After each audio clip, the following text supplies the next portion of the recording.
అమరావతి కథలు బాకీ సంతతి. రంగయ్య నుంచొని ఉన్నాడు. గడ్డం కింద చేయి మోపుకొని కర్రకి కాలు మెలికేసి వీధిలో గుమ్మం కడ్డంగా నుంచొని ఉన్నాడు. నిలబడ్డ రంగయ్య తోక మీద నుంచున్న పాముల ఉన్నాడు. పంతులు గారు అని కేకేశాడు రంగయ్య. అది ఉరుములాంటి కేక, పగబట్టిన పాము బుసలాంటి కేక. ఇంట్లో నుంచి సమాధానం లేదు. కర్ర మీదికి వంగి నుంచున్న రంగయ్య కళ్ళు ఇంట్లోకి చీల్చుకుంటూ చూశాయి. మనిషి అలికిడి లేడు. పంతులు గారు మళ్ళీ పిడుగులాంటి కేక, ఆంబోతు రంకెలాంటి కేక. లోపలనున్న పంతులు ఉలిక్కి పడ్డాడు. కిటికీలో నుంచి చూశాడు. వాకిట్లో తలల నాగుపాము బుసలు కొడుతున్నట్లు రంగయ్య కళ్ళు కనకడలాడుతున్నాయి. పంతులకి గుండె దడదడా కొట్టుకుంటోంది. పిల్లల్ని పంపించి స్నానం చేస్తున్నాడు. అరుగు మీద కూర్చొని మననే అని చెప్పాడు. పిల్లల చెప్పినా రంగయ్య కూర్చోలేదు. కర్ర కాలు మెరికేసి అలా గుమ్మానికి అడ్డంగా ఉంచున్నాడు. పంతులు స్నానం ఇందాకనే అయిపోయింది. రంగయ్య అలా చూస్తుంటేనే ఒళ్ళంతా చెమటోస్తూ తడిసిపోతోంది. అతనికి ఎదురుగా వెళ్ళటానికి కాళ్ళు వణుకుతున్నాయి. అరగంట అయింది. రంగయ్య కదలలేదు. అలాగే చూస్తున్నాడు. ఆ చూపులో కసి, పగ, ఆ చూపుల్లో కత్తులు పొడిచినట్లు పొడుస్తున్నాయి. పంతుల్ని కింద పడేసి గుండెల మీద కెక్కి గొంతు పిసుకుతూ అడుగుతున్నాం.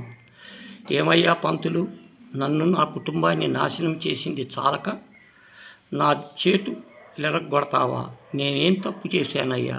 నేలను నమ్ముకున్న ఉండి అప్పు కింద నా ఎద్దుల్ని జప్తు చేసి నా చేతులు నరుక్కుంటావయ్యా? అయినా పంతులు, ఎప్పటి బాకీ అయ్యా అది? మా అయ్య చేసిన బాకీ కాదు. అయ్యకిచ్చిన మాట కోసం ప్రతి ఏడు నీ బాకీకి జమేస్తుంది. పండిన పంటలో 3 వంతులు కళ్ళం నుంచి నీ ఇంటికే తోలుస్తున్నాను. మిగిలిన గింజలు తిండికి చాలకపోతే పిల్ల పాప గంజి తాగి గడుపుకుంటూ వచ్చాము. నువ్వెన్నడూ అయ్యో అసలేదే, నీ జమ ఆపలేదే, నీ బాకీ శాపమై నా బతుకు బూడిద చేసింది కదా. నిన్నెప్పుడన్నా పల్లెత్తు మాట అన్నానా? ఇంటిదానికి నగల మాటకు దేవుడెరుగు. కాస్తంత మంచి చీర కొని ఎరుగుదువా? నా ఇల్లాలి మెళ్ళో కంటే ఎప్పుడు నీ కంట బడిందో మరుసటి రోజే నీకు జమ అయిపోయింది కదా. అప్పటికీ నా బాకీ తీరలేదా? వచ్చి ఉన్నాడు కూడా.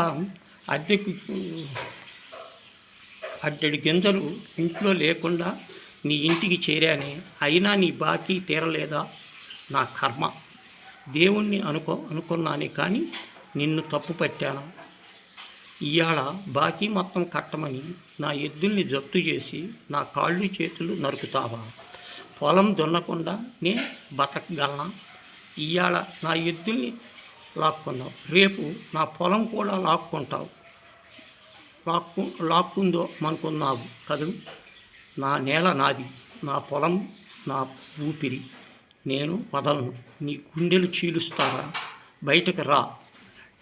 పంతులు గారు బయట నుంచి ఆకాశం పెళపెళాలున్నట్లు పెద్దగా కేక పంతులకి తెలిసిపోయింది. రంగయ్య ఇవాళ తన్ని మింగేస్తాడు, చీల్చి నిలువెత్తు తాగుతాడు. ఇంకో మార్గం లేదు. రంగయ్యని లొంగిపోవలసిందే.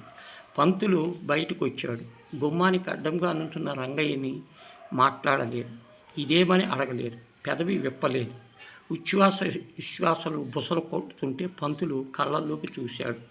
పంతులు రంగయ్య వైపు చూడకుండా అన్నాడు, రంగయ్య, నువ్వింత కష్టపడ్డావంటే నీ ఎద్దుల్ని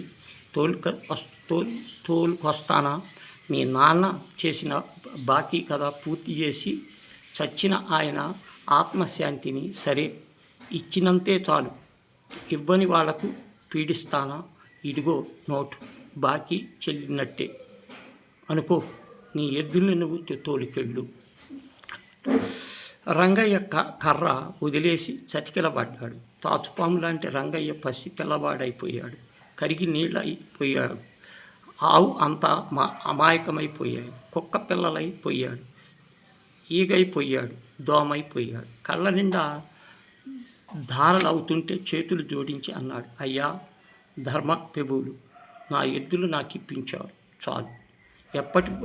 ఎప్పటికీ మళ్ళీ బాకీ జమేసుకోండి అయ్యా. మా అయ్య బాకీ తీర్చకుండా ఉంటానా? నేను పోతే నా కొడుకు చేత బాకీ తీర్చేటట్టు ఒట్టేయించుకొని పోతానయ్యా. కాస్త కనిపెట్టి ఉండండి అయ్యా చాలు అంటూ వంగి వంగి దండాలు పెడుతూ ఎద్దుల్ని తోలుకు వెళ్ళిపోయాడు.